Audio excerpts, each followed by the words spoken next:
ముందుగా అందరికీ నమస్కారం. నిన్నటి రోజు దసరా దేవీ నవరాత్రుల్లో భాగంగా 7వ రోజు అయినందున మడకశిర మండలం ఆరాంతపురం గ్రామ వాస్తవ్యులు, అలాగే మడకశిర సబ్ రిజిస్టర్ ఆఫీస్లో సీనియర్ రైటర్గా పనిచేస్తున్నటువంటి సోము గారి ఆధ్వర్యంలో అయితే ఈరోజు పూజా కార్యక్రమాన్ని నిర్వహించడం జరిగింది.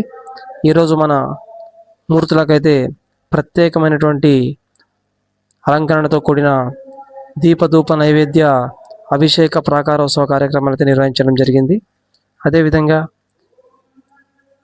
పూజా కార్యక్రమాలు అనంతరం భక్తాదులకు ప్రత్యేకమైనటువంటి అర్చన, అదేవిధంగా వారికి తీర్థ ప్రసాదాలు కూడా పంచడం జరిగింది. పూజా కార్యక్రమాలు అనంతరం స్వామివారు వారికి అష్టైశ్వర్య ఆయురారోగ్యాలతో నిండు నూరేళ్లు సంతోషంగా అయితే జీవించాలని కూడా వారికి ఆశీర్వదించడం జరిగింది.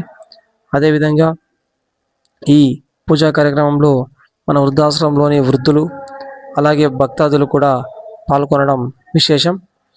అలాగే మీకు గనక మన వృద్ధాశ్రమం యొక్క కంటెంట్ నచ్చినట్లయితే మన యొక్క ఈ ఛానల్ని లైక్ చేయండి, షేర్ చేయండి, సబ్స్క్రైబ్ చేసుకోండి. మన వృద్ధాశ్రమానికి సపోర్ట్ చేయండి. జై శ్రీకృష్ణ.